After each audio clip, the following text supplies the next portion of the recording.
KUIRS Medical Lake Spokane, 88.1 and 92.3. You're listening to Creative Mindset with Robert Sevilla. And let me adjust all of these buttons. And I have two special guests, one returning, and I'll let you, I know your full name, Jon Anderson. Oh, wait, hold on. Put your speaker, there you go. Jon Anderson. Jon Anderson. And then Robyn Price? Rice. So close. Okay, so Jon and I, we've been getting to know each other a little bit more lately, and should we start a little bit with like where you came from and like what your background is? I think it's super interesting where you are, where you've come from. Absolutely, happy to provide some background. So I make my full-time living as a creative director, strategist, and a designer. I have a small little ad agency, and about 4 years ago, I had what we call a spiritual awakening, and since then, I've started to explore those realms and began to work as a spiritual advisor and a healer for all sorts of different folks that come into my path. And I've also then, in turn, helped create a community in Coeur d'Alene. I founded a website called localhealers.org. And localhealers.org is a site that includes things like events that are going on in the community. It could include articles. It has a list of all the various healers that are in the Pacific Inland Northwest, and it serves as a resource for people to kind of find whatever answers make sense for them, and wherever they're at in their own spiritual journey. And it's been it's been a lot of fun to get to know this healing community. At one point last year, I think we had almost 70 events listed on on the site, which is incredible because most people don't realize there's that much going on in the area, and there are just some incredibly talented folks here, and we tend to think of Coeur d'Alene and Spokane as being a healing destination. So my own personal awakening led me to that path, and it's been just a lot of fun, a fun journey of exploration to learn about what healing is and how it can help people in their own, path wherever they're at. Great. And then that's how you met Robyn. And that's how I met Through Robyn. This path. Yeah. Let's hear a little bit. I showed up he was hosting an event at his home, about two years ago.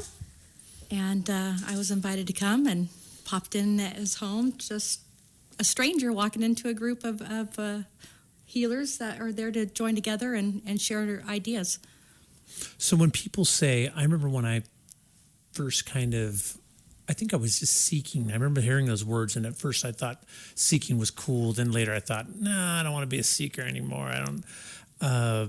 And then I think a lot of those words kind of wore down on me, like they were real powerful and they kind of kept me away. But if I've always had to play tricks with myself to get past when I have a nomenclature holding me back, just whatever I'm bringing to the table, whatever, beliefs I had when I started. So when I heard like healers, I always thought, I don't know. I don't think that was a positive. Healers is a weird word to begin with because it implies that the person who's facilitating is the healer. But I think Robyn has a much better take on it even than I do. It's like a healer doesn't mean they're doing the healing for somebody. It means something different. Yeah, we're not doing your healing for you. You generally are doing your own healing. Mm-hmm. As a healer myself, it's a challenge to say that about myself that I am a healer. But what the guides for me tend to call me is a seer, a sage, a shaman. And what that means, instead of a healer, that means that we're there to hold space for you so that you can facilitate your own healing. Mm. Right. And it's ultimately up to the individual to kind of find it within themselves. So holding a safe space to me is more what it's about. And perhaps you bring some of your own expertise or your own knowledge or your own experience to bear. But ultimately, people have to walk their own walk, and they have to kind of find it within themselves. And they just maybe need a little help to do that. And then there's a lot of different modalities to be able to do that, whether it be a Kundalini awakening or quantum hypnosis or energy work, et cetera, et cetera. So there's so many different modalities, and there's so many different modalities available right here at our fingertips in Spokane, Pacific Inland Northwest, St. Mary's, and Coeur d'Alene. Well, maybe I should start with, we definitely chose a topic, awakening today. And then one, I guess, how does it fit in with my show, like Creative Mindset? So Creative Mindset is it's a show about possibilities, like keeping your mind open and learning new things. For me, the best way that I've grown is trying new things, learning something new, and I guess in the very first place, just to be open to something new. And like I was saying, even though I was on a path before, some of those words stopped me, but I was able to get over those words holding me back, because I thought like healer was like I actually found out that the healer word that held me back was something that I attached to my mom. And even though I love my mom above all things, I saw her as a healer type. Like people would go, like along with me, would go to her for feeling better, for helping, for like damage control or all those things. And then I just saw as a son that I felt like my mom was just getting like taken advantage of.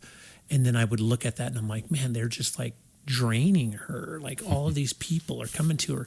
But in the end, she had so much. I mean, she had enough love for me until I was up and out of the house. And, you know, it wasn't like it drained her. I think it actually, in the end, it probably gave her more. But that was my thing that I had to get over, like personally. And I think it slowed my journey down. I think that's how it's relevant. I think that this is all how it's relevant, because everybody out there is going to run into, creatively or just living life in a creative world, you're going to run into blocks. You're going to run into things that you can't figure your way out of.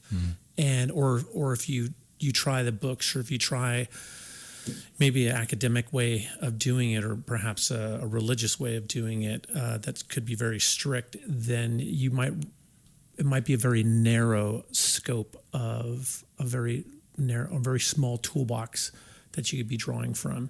And so my hopes of bringing someone like you guys in here is to expose people to that there are other possibilities, there are other ways, there's ways to unlock. Like you said, you brought up modality. Like there's all of these modalities because they work. There's such a variety of people, I think. Of all the folks that I know in the area, and you know, it's been a real honor to get to know so many practitioners and healers.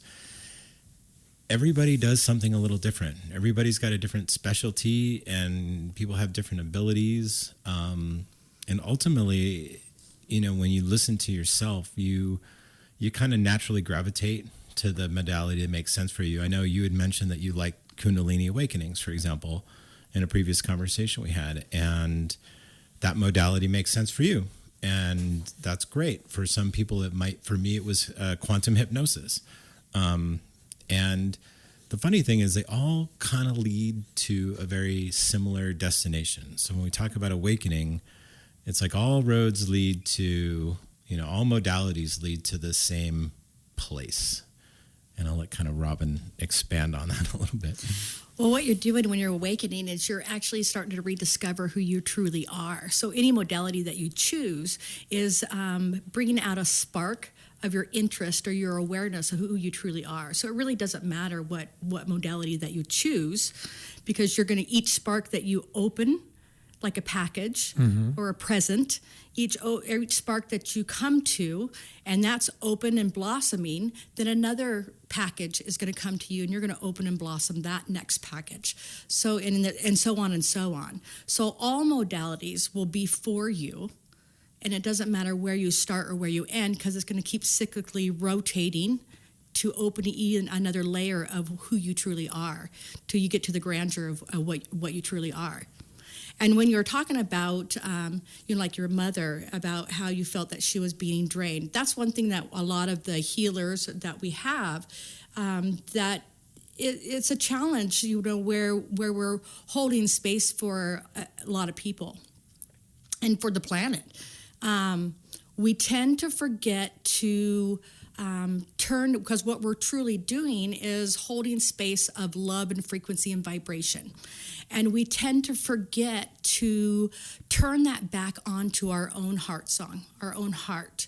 And we tend to have our what are called chakras, our energy points within our bodies, start becoming very depleted, because that energy, the life force of love, isn't radiating back towards us, because we're radiating it outward to other people. And we can get that fatigue, the energetic fatigue, the physical fatigue, the emotional fatigue, spiritual fatigue. And so that's what you're expressing, what you're witnessing within your mother, which was a beautiful thing. And it could frighten people, because they don't want to do that themselves.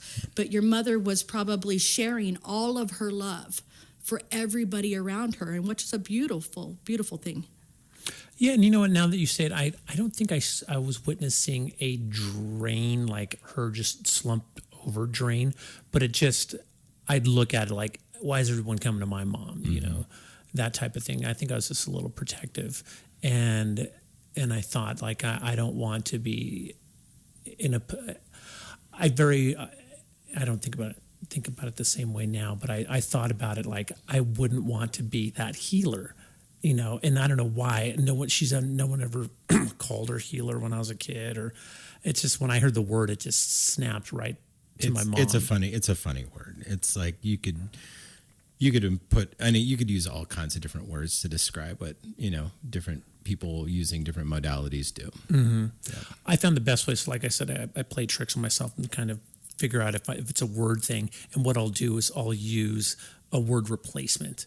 And I just use the word like friend or love.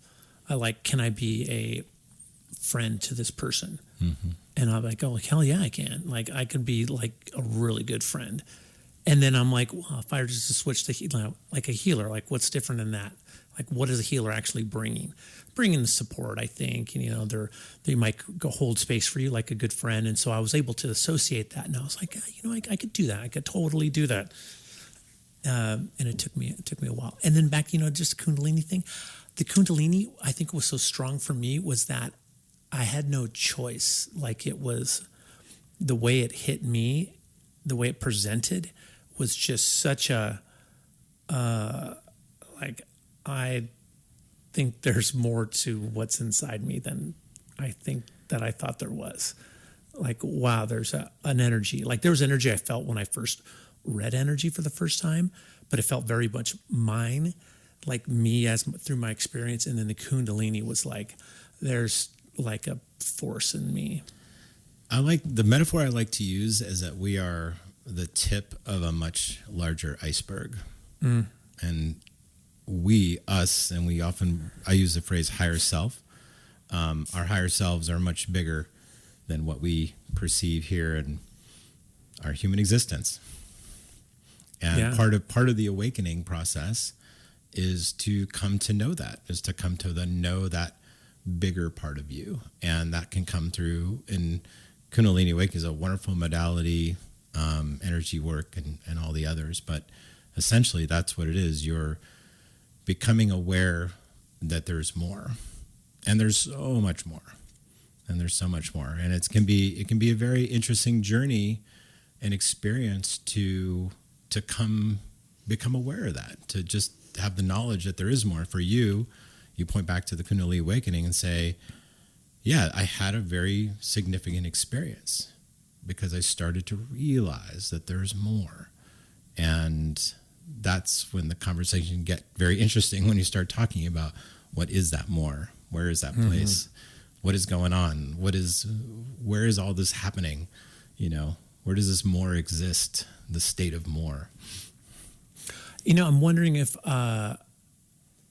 anyone would want to call in and share their experiences, if they got to a point of either maybe that awakening point, because there's a point that it's not just like boom, snap, it's over. It's like a path that could last years. I don't think it ever ends. Yeah. Well, there you go. I don't think it ever ends. I've been on my journey for quite some time, and I don't believe that it ever ends. So I think there's always new discoveries and new awakenings. Like I was saying, that the opening and the blossoming of that next layer of your light and your life force. You're going to find more, always. Once you open that package. How did your awakening begin, Robyn? My awakening. Let's say that. Yeah. So in 2017, I had a brain surgery. And in healing from that, about a year later after I was healing from that, I had purchased a home in St. Mary's, Idaho, where I was recuperating and recovering and needed to slow my life down and remodeling this house. And I started... actually, immediately I realized after my brain surgery that everything was different. Everything that I had known was wrong, and the whole world was upside down. And how did that present to you? Like I just had a knowing. I just okay. had an absolute knowing. I knew that I had chosen to stay. I didn't know what that meant. I knew that I had chosen to stay. And that everything that I'd ever known or been taught, I'd been lied to. And I didn't know what any of that meant. And so I would say weird things to my family, and they all just thought I was losing my mind, which I kind of was. But in 2018, I had purchased this home, and I was remodeling this home. And within a week of being in this home, I was hearing spirits talk to me and telling me what I couldn't do into this home, and really quite harassing me. and I went on this dive, trying to figure out what was going on. Living in that home for a year was quite terrifying. I had a lot of my awakening was a little bit different than most people. I had a lot of spirits that were holding me down. I had scratches and bruises on me.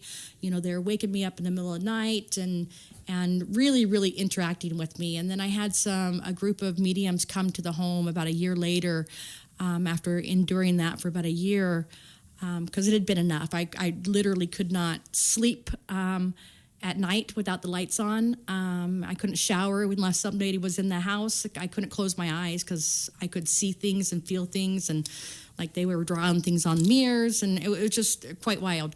But I had a group of mediums come, and we did a bunch of clearings, and we through a couple of weeks we cleared out 8 spirits in that home.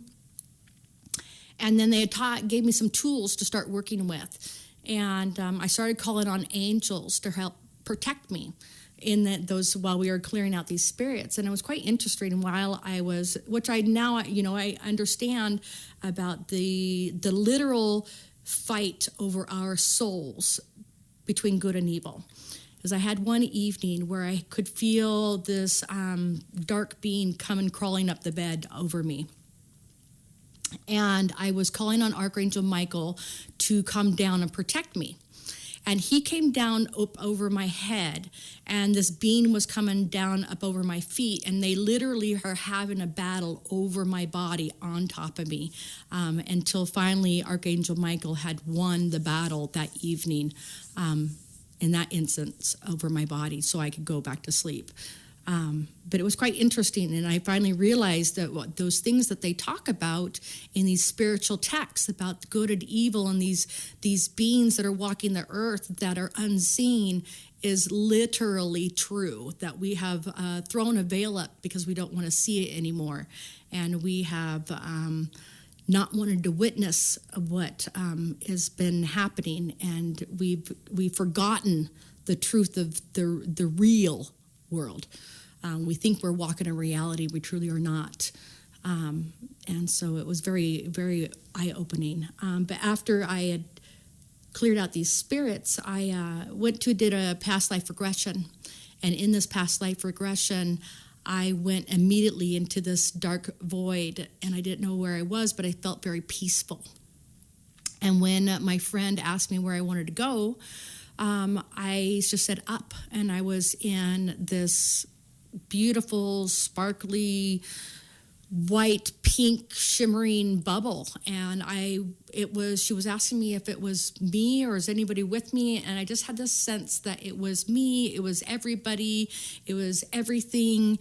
I couldn't comprehend what me or others was. There's nothing that means other in the other realms. We are everything in unison, of breathing in love together. And then immediately after that, I think it was the next day, I was driving down the road, and it just was flooding into me, all of these things of, I am the light of all that is, we are all the light of all that is, I am the brightest as the sun, and all these different channelings. I am the light of God. God lives within me. Christ is within me, and all these different things that were coming through to my head. I had no idea what this meant because I had shoved religion and everything out of my life. I grew up very, very strict Mormon, but I hadn't gone to church since I was very, very, very young. And so I didn't believe in religious anything. I just thought it was a bunch of bull crap. I don't know what we can say on here. Nothing. But Good censoring. Good self-censoring. Anyway, so yeah, it was very abrupt. My awakening was very abrupt. When you say it sounded like there were two possibilities of the catalyst, or was it both of them? Was it the house and that surgery? It was the surgery. I now remembering back as childhood, I've witnessed things happening in other houses. I've had things speaking to me. I've had 8 concussions through my life. Mm-hmm. My first one when I was 3 years old, I was in a coma. And so all these different things have been happening to me, but I never acknowledged what any of it was. I could hear things speaking to me and warning me of different things, but I just ignored it, until it was just very, very abrupt in my face and creating bruises on my body. They weren't going to let me go this time. But you're in a good place now. I'm in a good place now. So that's why, I wanted to share a little bit of that, because some people's awakenings can be quite shocking to them. And mine, I was terrified. I didn't know what was happening to me. And many people are going through that. They think they're going through the psychosis. They don't know what is happening to them. You literally think you're losing your mind. Yeah. And you're like, you don't even, it can be very confusing. It can be very lonely because who do you talk to about this? Your friends and family are going to think you're nuts. Yeah, mine went a little slow because of that same thing. But let's take a quick break, and then we'll be right back.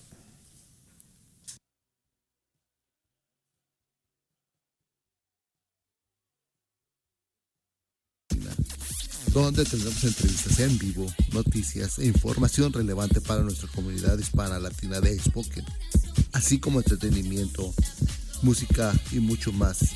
Acompáñanos todos los lunes a partir de las 2 de la tarde por KYRS 88.1 y 92.3 de FM. Los espero. El Puente. The Bridge. La Voz Latina.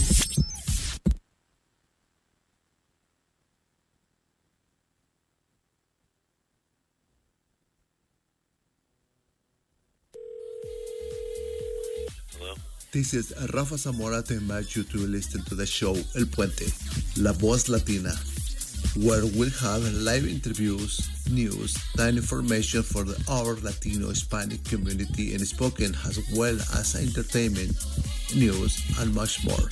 Join us every Monday from 2 p.m. on KYRS 88.1 and 92.3 FM. El Puente, The Bridge, La Voz Latina.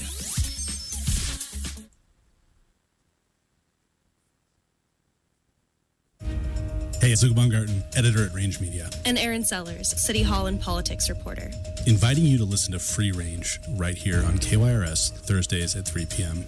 Not only are we going to help you keep up with all the news swirling around us in the Spokane area, but because it's us, we're also going to help listeners understand how to engage with the political systems that shape our daily lives.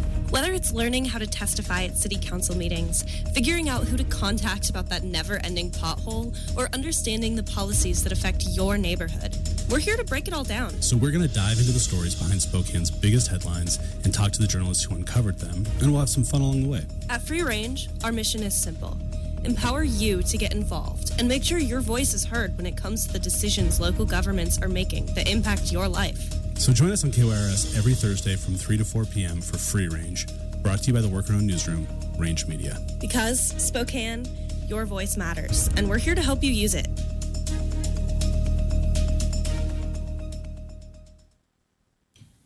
And that's the show right before us. And next week, we're going to have them on to talk a little bit about what their show's about, what their goal is, because I think that they do more of, they try to just fill the hour and probably not talk much about themselves. But anyway, next week, tune in. Back into, let's see, Robyn Rice's story of awakening, of how your awakening started, kind of kick-started through just a little bit different thinking, maybe just not that same flow of thinking, maybe accepting a few things that you didn't before, like perhaps those entities trying to talk to you. So when you start communicating, like I started communicating with them and dropping the fear of what is, had I acknowledged or knew of anything about awakening, I may have just started communicating with them rather than having the mindset of running and hiding and covering my head and, things of that nature. So without knowledge, your awakening can be quite scary. So I always urge people, even if it's the littlest of thing within their awakening, to search out more knowledge. Because that's going to be your journey, is your knowledge to help to your remembrance of who you truly are and where your path is going to lead you. Yep. And there, if you go on Facebook, there are awakening support groups on there. People that are going through their awakening experience and are looking for guidance and help. And there's lots of folks out there. My experience was a lot different than Robyn's. It was a lot more, rainbows and unicorns. So, and yours kicked off with a near-death experience? I almost drowned in Africa. That's right. That was years ago. That's certainly part of it. I would say it actually started with, the experience in Africa was on my honeymoon. We were on a river rafting trip, and I almost drowned. And my mother on the other side of the planet had a panic attack on that particular day, which implied that something that happened somewhere else, impacted somebody on the other side of the world. And there were lots of little clues like that in my life. There was a cat that hung out with my dad, and all of a sudden he had lung cancer and he was a couple weeks from passing away. And this cat just showed up and it hung out with him. And the night he passed away, I opened the front door and this cat was sitting there and it jumped up into my arms. And it was just, I had a lot of these little things that I would put in the WTF file, as I would call it.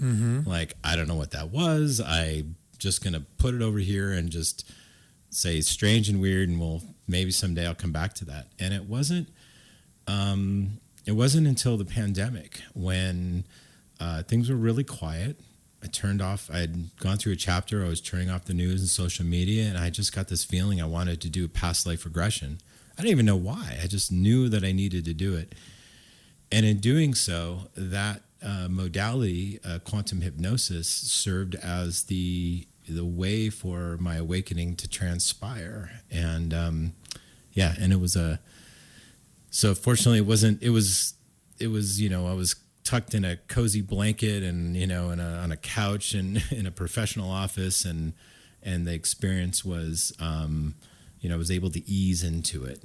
And it was really just to become aware that there's so much more than just this human existence. There's so much more to us than just what we perceive in this 3D world. So was that drowning like a river rafting? It was. It was? It was, yeah. It was on the Zambezi River in Zimbabwe. I was on my honeymoon. Oh, man. Yeah. And you were just held down a little longer than you thought. Our Zimbabwe guide he called himself Norman. He said, don't fall. There's this one rapid you don't want to fall out on. It's called Gulliver's Travels. And of course, I fell out at the very first part of the river, and the rapid, and I did the whole thing underwater. I had this little thin African PFD life vest on, and I was experienced river rafter. I pointed my toes. I waited to pop up, and I waited, and I waited, and I waited, and I didn't come up. And I'm like, uh-oh, I think I'm in trouble here. And I needed air, and I didn't know if I was stuck in an eddy spinning around and around like a washing machine, or if I was going downriver. And eventually I was like, oh gosh, I think this might be it. I think I'm leaving now. I think I'm gonna die. And I was like, this is a bummer. About my honeymoon and my new bride, who I'm crazy for. And I thought of my mom in the river. I thought of my mom, and I thought, gosh, she's gonna be so hurt that I died today. Mm-hmm. And I think this is it. And I was right about then when I was starting to lose consciousness, that I popped up. Some big South African kayaker plucked me out of the river by the back of my neck, and I was hacking and coughing, and it was a very powerful experience. But at the same time, when we got home to at that time, California, my mom said, man, I really had a panic attack on this one day. What happened? And I'm like, oh man, that was the day that I was on the river and I almost died. So that connection with your mom is the first kind of truth that you accepted, or possibility of truth? That there is something more. And then that was the first one. And then I had something called a lucid dream, and where you are awake, but you have what it feels like a dream experience. My wife and I, we decided to travel around the world. We took off for 14 months, and we were on a bus in Turkey, and I was looking out the window, just kind of lost in space. And I had this indescribable, I'll try to describe it, experience where all of a sudden I was watching what looked like my dad, his mother and father sitting on a beach having like a picnic in this place with the ocean and these impossibly high cliffs, but it was all behind this very gray, I described it at the time as a gray film, not really knowing that it was the veil. And it was like slow motion, and I was just watching them, and I got this knowledge in my head, like a voice almost, that said, I just wanted you to know. And it was my father. And then I just snapped back into reality. And it all happened, I think a wrinkle in time is actually the best expression, because it was like a pinprick. It was like you stepped outside, off to the side, and I had this vision. And at that point, I'm just sitting there on the bus going, what just happened? Has your father passed at the? He had passed, yeah. He had passed, and he had always said, if I have a way to get a hold of you and tell you, I will. Because we had a great relationship and we loved each other. And he said, when I die, I want to go explore the universe. And if there's a way I can communicate to you, I will. And there I was sitting on this bus in Turkey, and I had this vision. And it took me months and months to try to reconcile that, because I had nothing tangible to point to as proof. I only had my own experience. And I've realized that you don't need to convince people of anything. You just simply share your authenticity. And it's not about them believing you or not believing you. It's not about proof or not proof. It's just, you just show up with, your authenticity and lay it out and let people make up their own mind whether or not they want to do it. But that's one of the great things about a lot of these modalities is you can have your own experience. You don't have to rely on somebody telling you something. You can go out and find your experience. And a lot of times those experiences present themselves as part of your own awakening journey. And as Robyn says, you just got to just like jump in, and you just got to go for it when those opportunities do present themselves. Well, yeah, because, if something's come into your field, whether it's somebody's telling you about it, it's coming across your phone feed, it's coming into your email, you called that to you. So if you called that to you, your higher self, your higher love self called that to you, you're doing yourself a disservice if you don't jump into it. Yes, it's going to be scary, but it's scary not to. We could live in a scary world, but to me, I don't look at it as scary. It's exciting. What's next? What do I get to explore next? What do I get to see next? What's going to open up next? It's exciting. Jon, what does your wife think about your experiences? Does she think like, oh, he's got to chase these intentions, or he's a creative guy, he just needs to do what he needs to do? I could spend a whole hour talking about how wonderful my wife is. But I can tell you this, she's ventured into her own quantum hypnosis experiences and had her own past life regression experiences. Mm-hmm. And it's brought her back to kind of a simple truth, which is this life is a gift, and I'm here to enjoy it. I'm here to experience it, enjoy it. And sometimes it's comforting to know that there's more. It's just a comfort. And maybe that's all it is. But it's also about mutual respect. We always say that we're kind of, we're intertwined, but we're independent. And so, she holds space for me to let me have my own experiences. And if she wants to hear about them, great. If not, that's okay. But as we go through life, when, loved ones, maybe somebody passes away or there's an event, it's nice to have somebody in the house who is connected to spirit and who can connect to loved ones past or see things, or be able to do that. But if anything, the awakening process is as complicated and as in depth as it can go. It comes back to some very simple truths, which is we're here to love each other. That's the fabric of what we are and how we exist and why we're here on this planet, to help each other and love each other. And this life is a gift, and we should be here and we should enjoy each and every single moment of every single day. Well said. I wanted to kind of add my experience in there, but I don't know if we're gonna have time, so I want to keep pushing. Oh, and I want to give out a number in case you guys want to call in. Number here is 509-747-3807. If you guys, someone wants to call in and ask questions or maybe even share an experience, the number is 509-747-3807. And I'm just going to put you on the air, so be prepared. There you go. No bad words.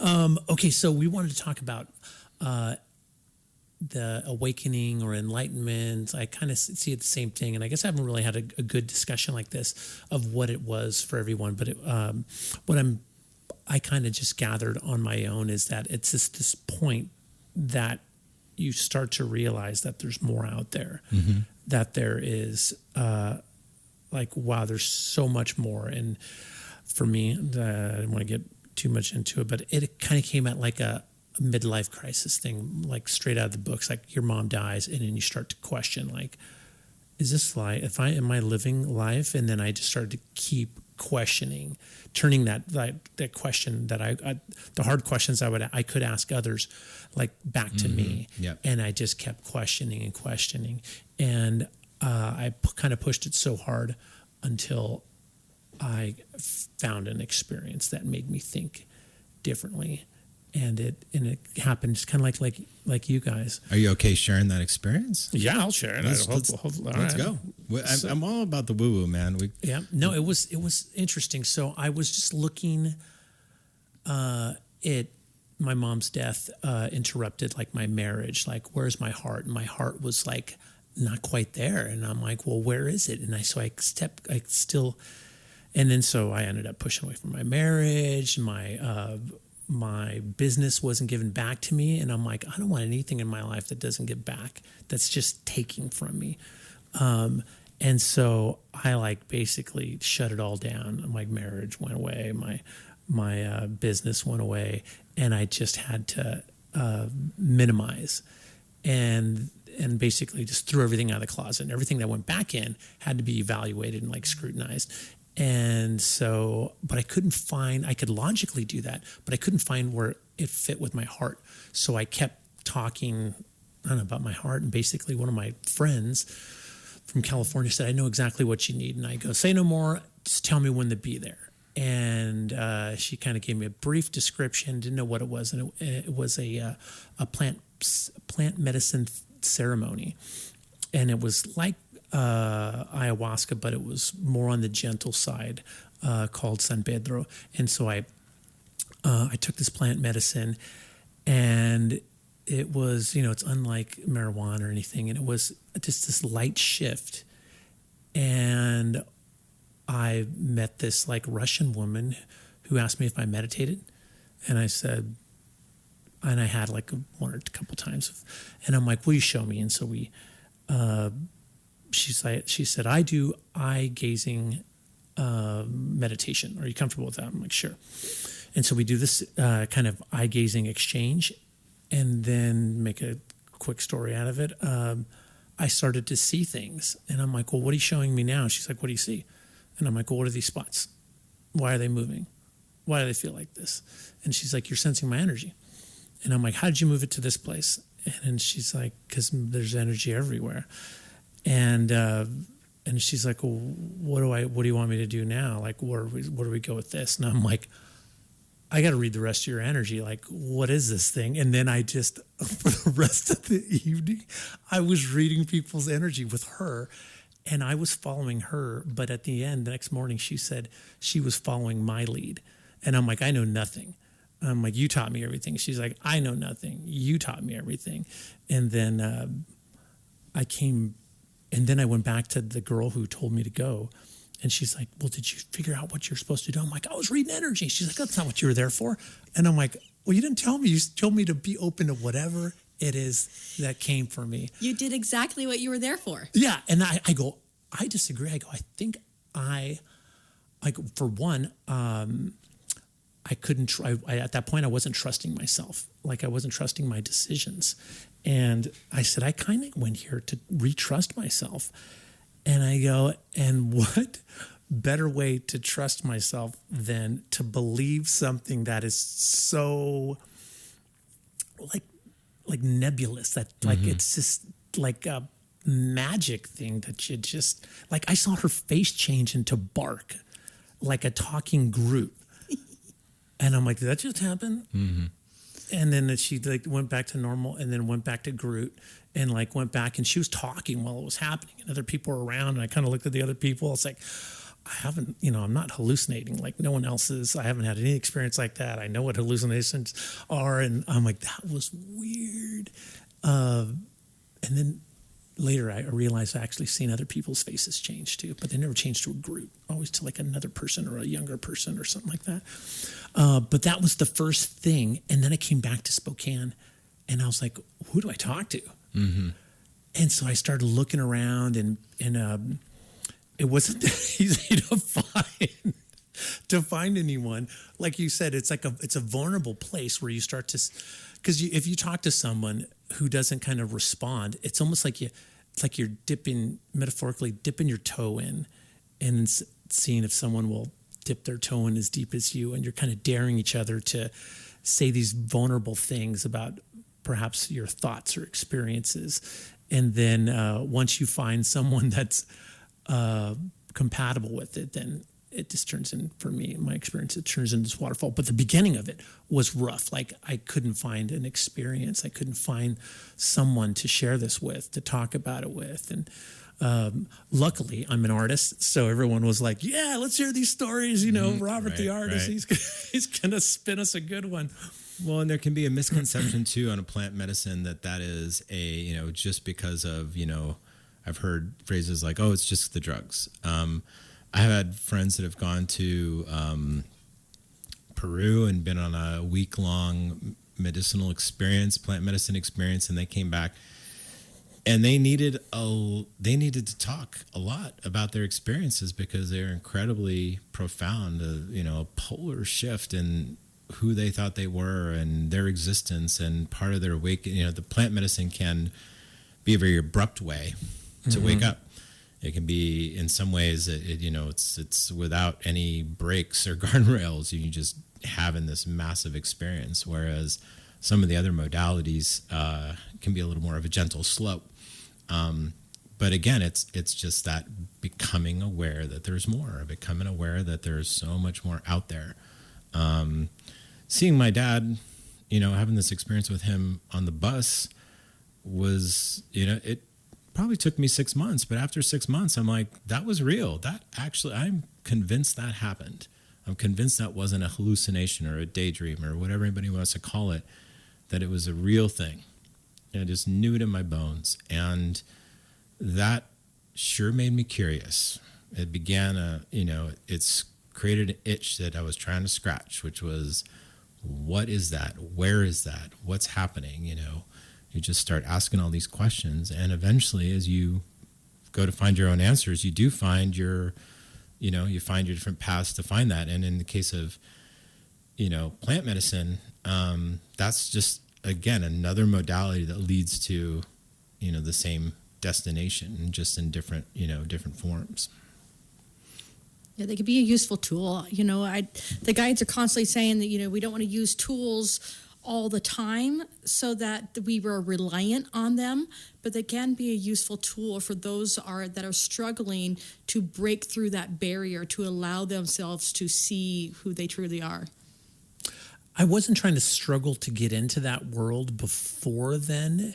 So it was interesting. I later find that I can get to the same place without any aid of medicine. But in that case, yeah, it definitely helped just kind of lower my inhibitions, and I also, interesting, like we were talking about those people holding spaces for you. And that's what it was. Like, you go to that space and it was to a bunch of people who are looking for that experience. And it's, you could talk about, although I didn't talk about it, I just experienced things. Yep. But you're just in this open environment that's so safe, safe and ready because you're among friends, and the ego gets set aside. A lot like dream state. Dream state is another self kind of modality where you can experience things, all kinds of interesting things, and connect to 5D as well. I have lots of friends who have all kinds of interesting experiences in 5D through dream state as well. It can be a very powerful experience. Mm-hmm. We got like 6 minutes left, strangely enough. It's going flying. So I want to make sure that you get out that group that you can find, where everyone can find healers. So it is localhealers.org. Try to keep it really simple, easy to remember. You can put the www in front of it or not. But yeah, localhealers.org, and you will find local events from Spokane out to Kellogg, up to Sandpoint, and of course, Coeur d'Alene. And we also have a number of different, just brilliant, talented, beautiful healers listed on there who are happy to work with people in the area, and a lot of them work remotely as well. And we have a map with things like farm stands and places to eat and different healing centers, and it's just kind of a one-stop resource for being able to find things going on in the area and find resources, and it's localhealers.org. And are there any events coming up this weekend or next weekend? Oh yeah, I'm sure you can share. I mean, anything that you remember, or we need to go to the site. You know what? You can throw a rock and hit a sound bath in this area on any given weekend. That's a good way to put it. There are so many sound baths going on. There are tarot card readings. There are workshops. There is just a plethora of stuff going on.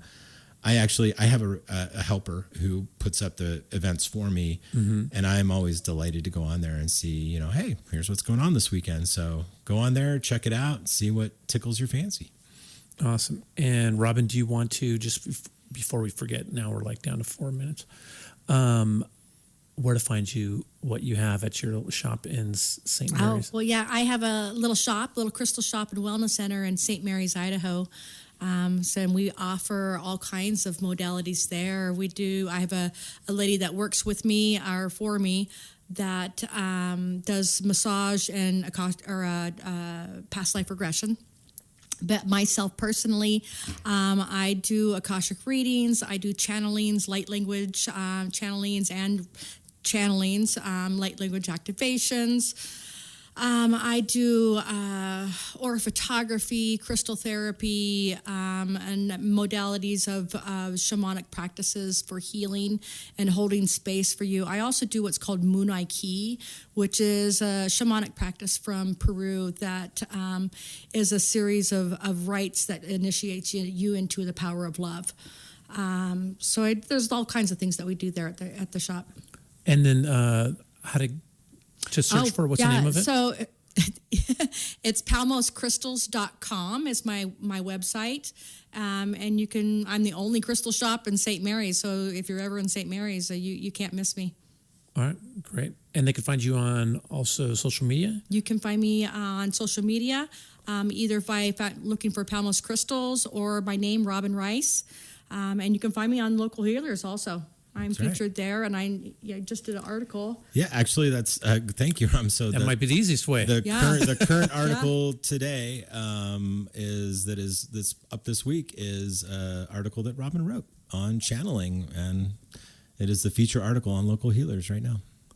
So in the last 2 minutes that we got, what do we want to say to people maybe entering halfway through this kind of awakening where they're maybe at the point without the guidance, there is a point where you're like, I'm just going to stuff this into my non-belief closet again and just kind of keep on trucking and doing all my stuff because that's the way the bills get paid and that's the way life goes. But because I think I was there at one point where I was just like, what do I do? And that's okay. People are on the path they're on. They're at where they're at. And when they're ready, my friend Autumn said, you're not early, you're not late, you're right on time. And it's like, you're ready when you're ready. And when you're ready to scratch that itch in the back of your mind that is just kind of there, there's great resources in the area to help you do that. And part of your awakening journey, and I would define awakening as becoming aware of that part of yourself that is this part of the infinite universe in this existence of love. And when you do that, your life changes and it's never the same after that. Yeah. And everybody's journey is different. So we can't compare one to the other. They're all going to be beautiful. We're all going to get to the same place. We're all going to have a different journey or path that we're going to walk along. Awesome. All right. Well said. And thank you for coming in. And we're back to our rest of our program. Thank you. Thanks.